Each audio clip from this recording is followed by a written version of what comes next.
사람들이 세상 일을 할 때 한 푼이라도 더 준다고 하는 곳을 찾아가려 그러죠. 내가 여기서 10,000원 받았는데 어디서 11,000원 준다라고 하면 대부분의 사람들이 11,000원 주는 대로 갈 거예요. 왜 그럽니까? 부가가치가 높기 때문에 그러죠. 오늘 우리들의 믿음의 생활을 하는데도 부가가치가 높은 일이 무슨 일이 있을까를 생각하고 그 일을 찾아서 하려고 힘쓰는 성도님들이 되기를 주님의 이름으로 축원합니다. 세상에서는 돈을 따라가면 사람들이 별 곱지 않는 눈으로 봐요. 그러나 신앙 안에서 부가가치가 높은 일을 찾아 따라가면 모든 사람들이 기뻐하고 즐거워하고 환영하는 거예요. 여러분, 누구를 영접해야 될 일이 있을 때에 여러분 누구를 영접하는 것의 부가가치가 제일로 높겠습니까? 선지자를 영접하고 의인을 영접하고 지극히 적은 소자를 영접해서요. 똑같은 한 사람이에요.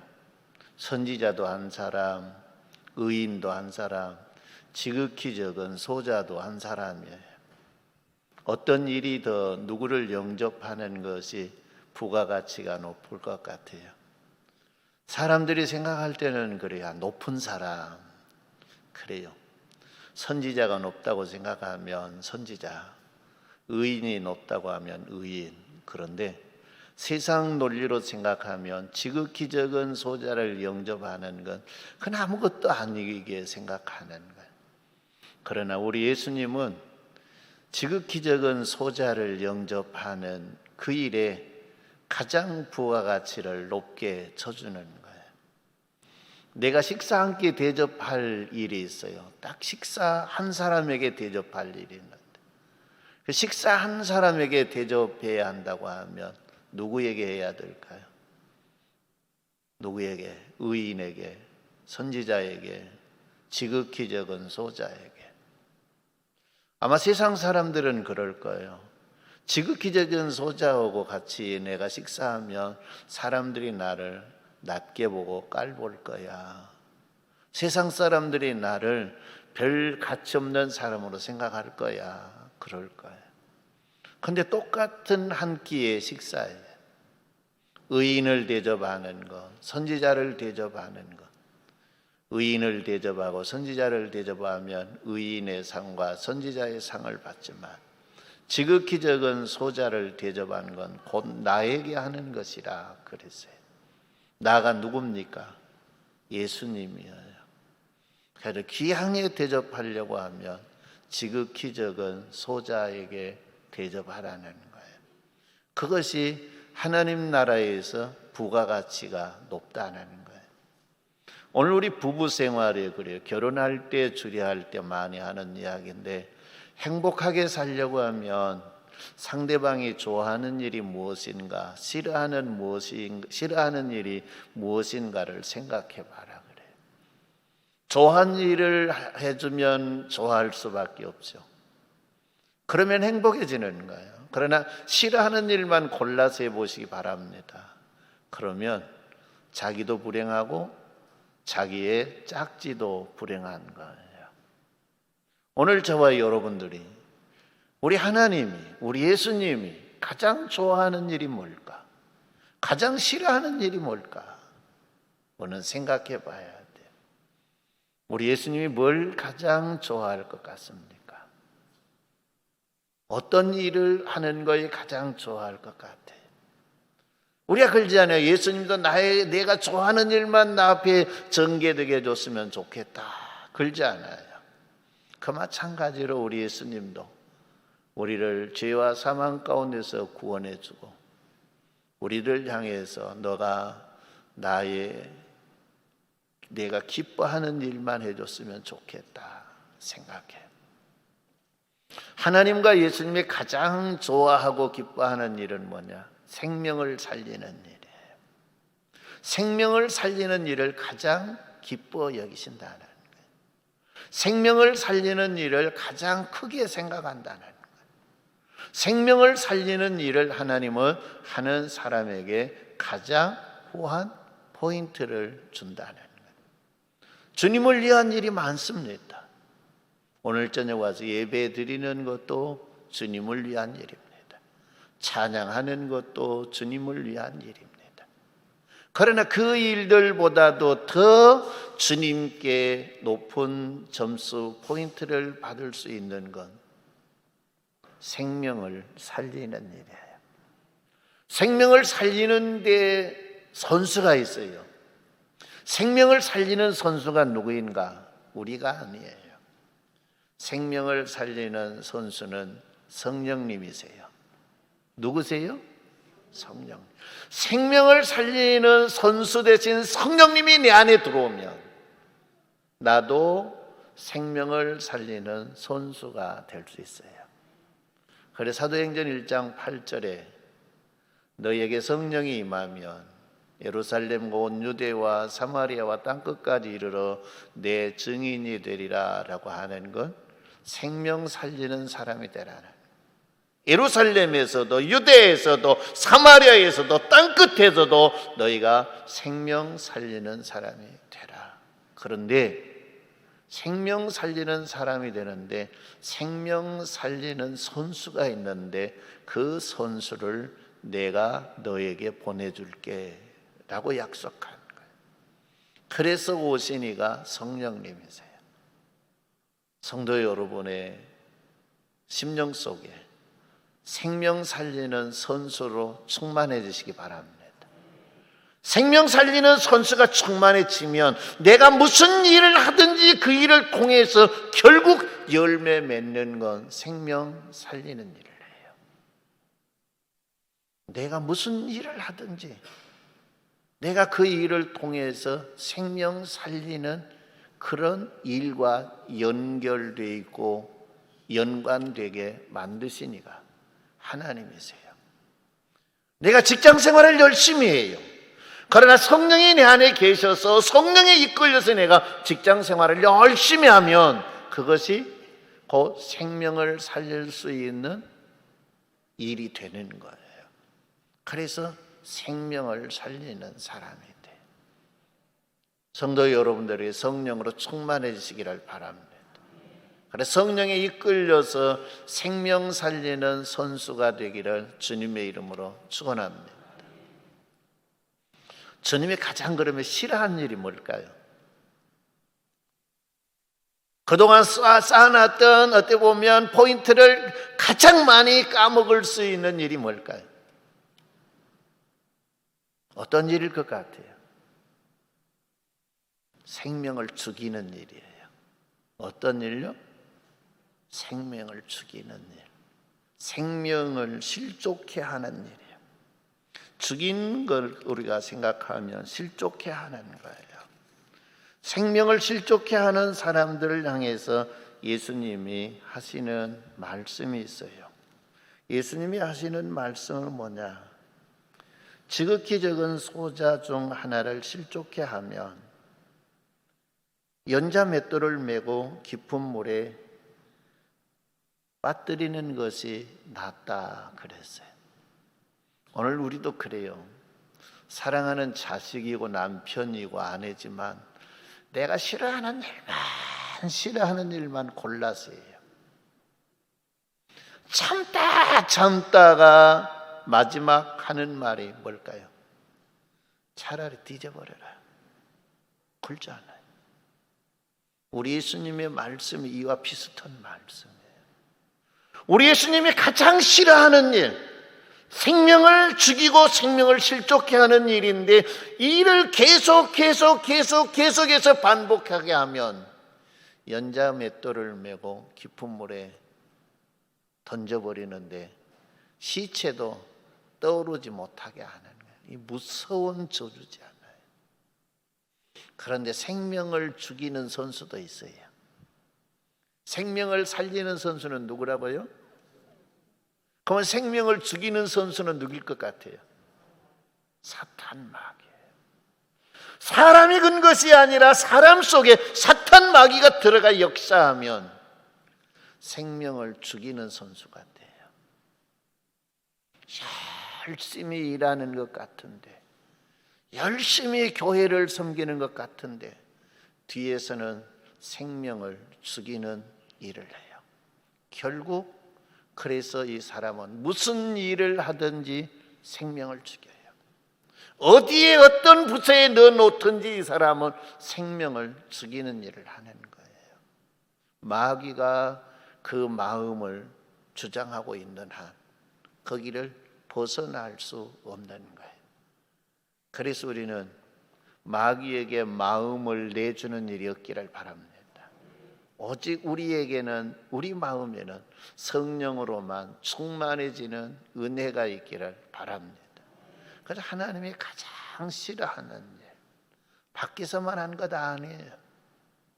어떤 악한 사람만 한 거 아니에요.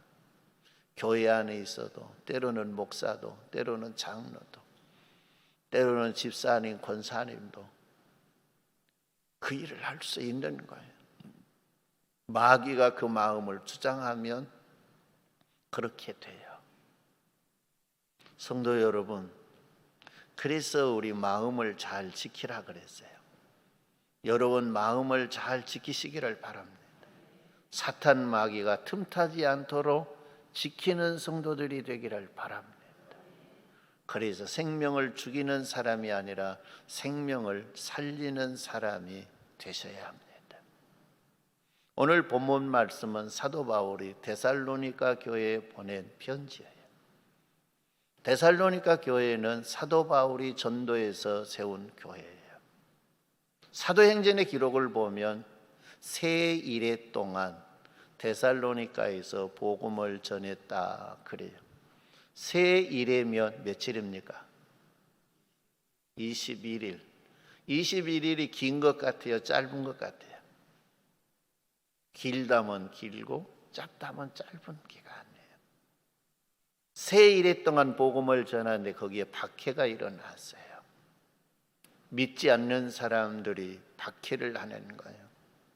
사도 바울을 잡아 죽이려고 그러는 거예요. 그러니까 세 일해 동안 복음을 전하는 그 복음을 듣고 예수 믿는 사람들이 생겼어요. 그들이 사도 바울을 내보냈어요. 여기서 빨리 피하십시오. 저들이 박해를 하는데 그것은 우리가 감당하겠습니다 라고 했어요. 성도 여러분,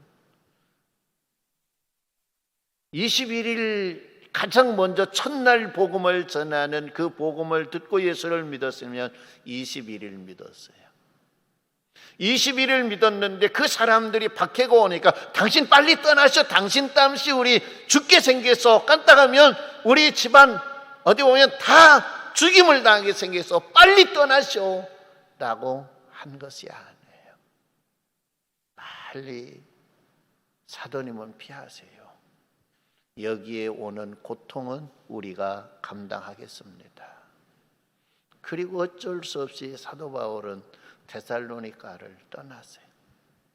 아마 데살로니가 교회 성도들이 사도 바울 당신 때문에 우리 다 죽게 생겼다고 빨리 나가라 그러면 그들을 생각했지만은 오늘 본문처럼 그렇게 생각하지는 않았어요.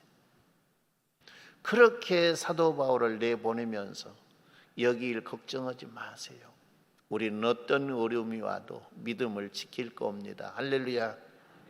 그러면서 사도 바울을 내보내는 그들의 얼굴을 잊을 수 있을까요? 없을까요? 여러분들은 누가 그렇게 한다 그러면 그냥 그 사람 나오자마자 잊어버리겠습니까? 그 데살로니가 그 못된 도시라고 그렇게 했습니까? 그래서 사도 바울의 말씀이 이거예요. 형제들아, 우리가 잠시 너희를 떠난 것은 얼굴이요 마음은 아니니 너희 얼굴 보기를 열정으로 더욱 힘썼노라. 할렐루야. 사도 바울이 잊으려고 해도 잊어지지를 않아요. 그 모습이 이제 복음 듣고 가장 오래 믿었던 사람이 21일 동안 예수 믿었는데 21일 동안 예수 믿는 그 사람이 박해를 두려워하지 아니하고 우리가 여기에 있는 어려움은 감당하겠습니다. 빨리 나가십시오. 그렇게 해서 사도 바울을 내보낸 그들을 잊을 수가 없죠. 그래서 당신들을 떠난 것은 얼굴이요 마음은 아닙니다.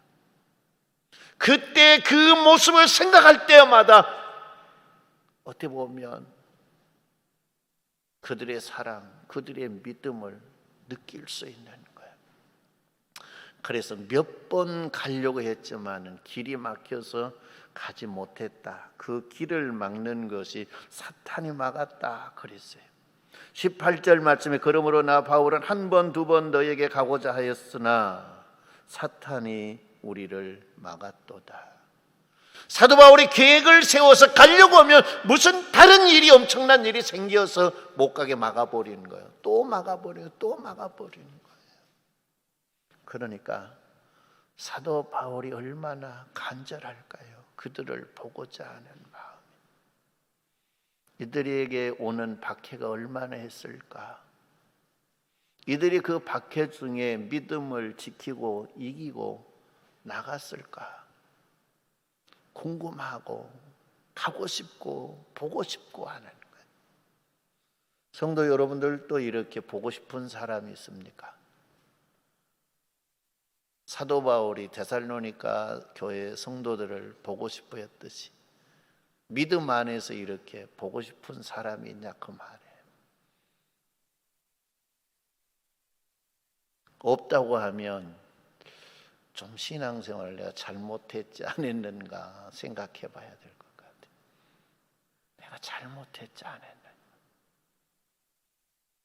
사도 바울은 그런 간절한 애절함이 있는. 그러니까 어떻게 해서든지 가고자 하는데 자꾸 막으니까 사도 바울의 관심은 어디로 쏠릴까요? 그들의 소식을 어떻게 해서 들을 수 없을까? 그들의 소식을 들을 수 없을까? 그거예요.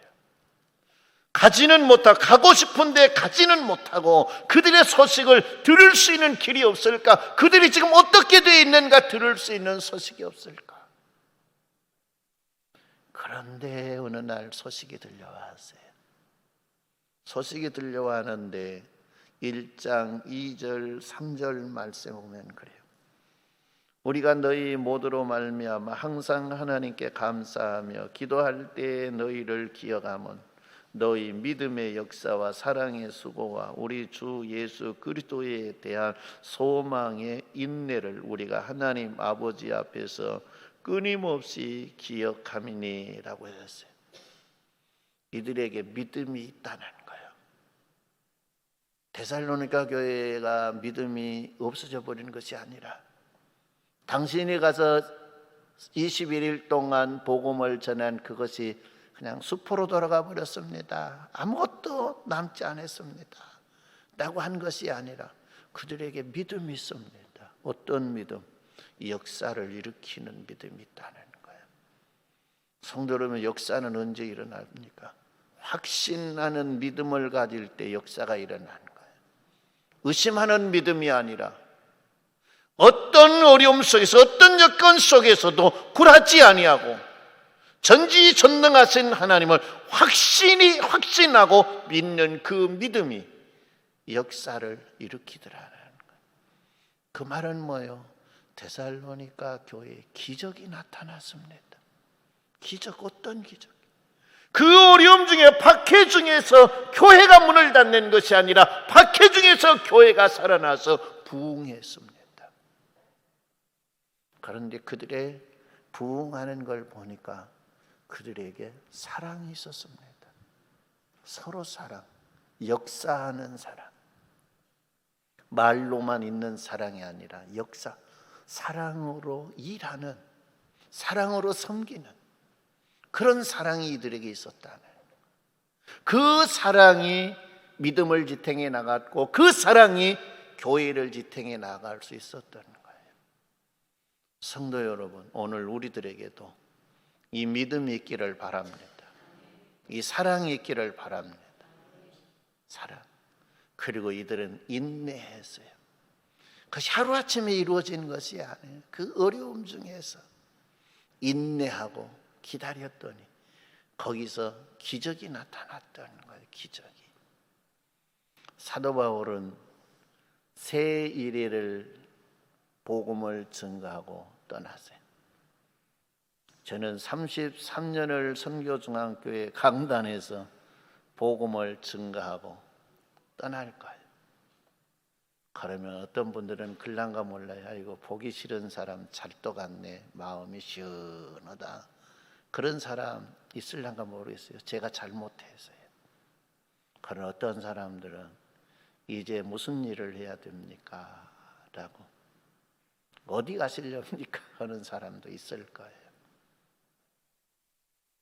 그래서 저와 여러분들이 예수 안에서 우리의 믿음이 온전하고 건실하다고 하면 아마 데살로니가 교회와 사도 바울과의 관계에 있는 그런 교회처럼 되어야 한다는 거예요. 그래서 사도 바울은 데살로니가 교회를 잊을 수가 없는 거예요. 모르겠어요. 제 생각 속에서도 선교중앙교회를 잊을 수 있을런가 모르겠어요. 성도 여러분들이 그동안 함께 믿음의 생활을 했던 그 얼굴들을 생각하고 도시 언젠가는 얼굴은 떠날 수밖에 없잖아요. 내가 정년하고 여기 있는다고 해도 어느 시점이 되면 얼굴이 떠날 거예요. 다 떠날 수밖에 없잖아요. 그러면 그럴 때 얼굴은 떠나도 마음은 같이 하는 사람들, 이것이 사랑이에요. 몸은 같이 있는데 마음이 같이 하지 아니하면 거기는 사랑의 불꽃이 튕겨나지 않아요. 얼굴은 떨어져 있어도 마음이 함께 있으면 거기에 사랑의 수고, 사랑의 역사가 일어나는 거예요. 사도 바울이 그랬던 거예요. 그래서 이 소식을 듣고 사도 바울은 급히 붓을 들어서 쓰는 편지가 데살로니가 전서예요. 그러면서 데살로니가 성도들을 향해 하는 말이 뭡니까? 오늘 본문 말씀에 그렇게 이야기해요. 19절 말씀에 우리의 소망이나 기쁨이나 자랑의 면류관이 무엇이냐? 그가 강림하실 때 우리 주 예수 앞에 너희가 아니냐 그랬어요. 우리의 소망이나 기쁨이나 자랑의 면류관이 무엇이냐? 너희가 아니냐. 너희. 그래서 오늘 말씀이 자랑의 면류관이 있냐 그 말이에요.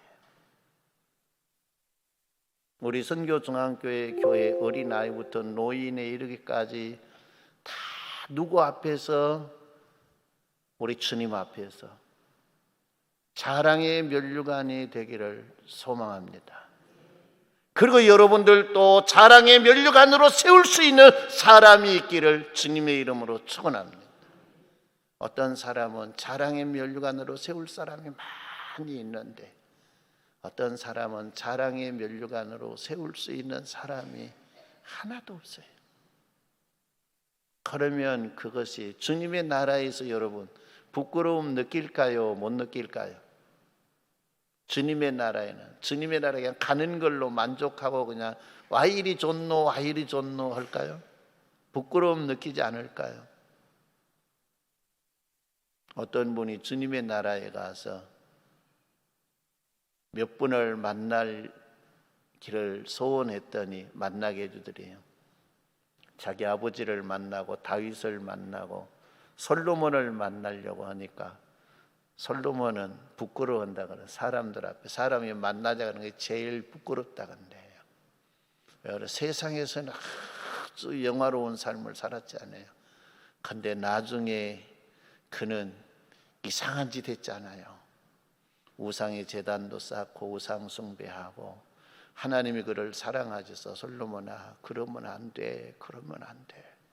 3번이나 하나님이 솔로몬에게 이야기했는데 솔로몬은 거절해 버렸잖아요.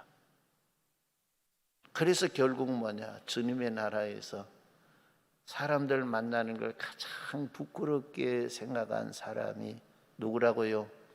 솔로몬이래요.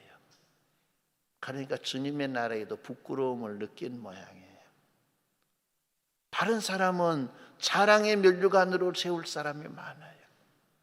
그런데 나는 하나도 없다라고 생각하면 얼마나 부끄러운 일이에요. 사도 바울이 전도해서 사도 바울이 믿음과 기도와 사랑으로 양육해서 직접 거기서 같이 있으면서 이 양육은 안 했지만 기도로 양육한 거예요. 기도로. 그러니 얼마나 간절했겠어요. 여러분, 모세가 바로의 궁궐에 가서 생활했어요. 바로의 궁궐에 가서 생활할 때 모세의 신앙의 지도를 누가 했을까요? 바로의 공주의 딸이 했을 그의 양엄마가 했을까요? 아니면 그의 생모가 했을까요? 그의 생모가 했어요. 사무엘을 실로에 있는 하나님의 전에 떼어놓고 젖되자마자 거기 떼어놓고 사무엘을 양육한 이가 누구였어요? 엘리 집의 식구들입니까? 아니에요. 그의 어머니의 기도예요. 같이 있지 않았지만 그의 어머니의 간절한 기도가 그들을 양육한 거예요. 성도 여러분, 여러분이 전도해서 여러분이 양육해서 주님 앞에 영광스럽게 세워놓을 사람이 있냐 그 말이에요. 그 영광스럽게 세워놓을 그 사람이 나의 자랑의 면류관이라는 거예요. 때로는 남편이 될 수 있어요. 때로는 아내가 될 수 있어요. 때로는 부모가 될 수 있어요. 때로는 자식이 될 수 있고 형제들이 될 수 있고 때로는 이웃이 될 수 있어요. 내가 전도해서 내가 양육해서 그 사람이 믿음의 반석 위에 든든히 서서 환난과 박해를 이기고 주님 앞에 승리자로 세워놓을 수 있는 사람이 자랑의 면류관이라는 거예요. 노인정에 가면 근다 그러지요. 돈 내고 자랑하는 거 뭔 자랑한다 그래요? 예? 손자 자랑한대요. 손자.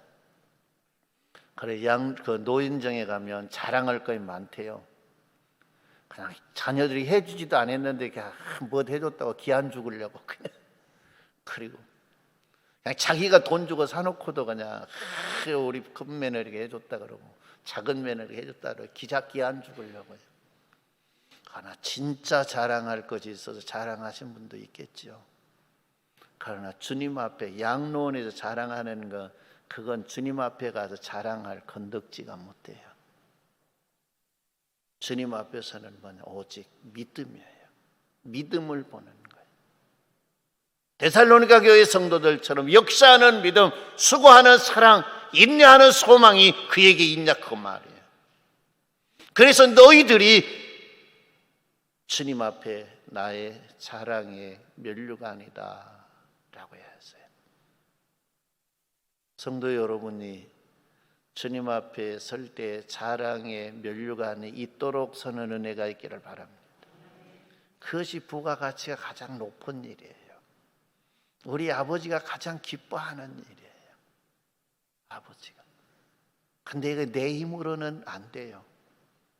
생명을 살리는 선수가 와야 돼요. 그 선수가 누구라고요? 성령님. 성령님이 오셔야 돼요. 따라합니다. 성령님, 내 마음에 오시옵소서. 나에게 충만하게 하시옵소서. 생명 살리는 성령님, 내게 오셔서 나도 성령님 따라 생명 살리는 선수 되게 해주세요. 그래 주님의 나라에서 자랑의 면류관을 세우게 해주세요.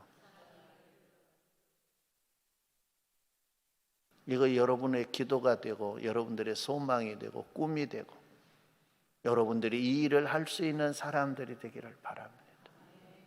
우리 주님은 하려고 하면 붙여주세요. 전도할 사람을 붙여주세요. 내가 안 하려고 하면 성도 여러분, 내 곁에 있어도 안 붙여져요.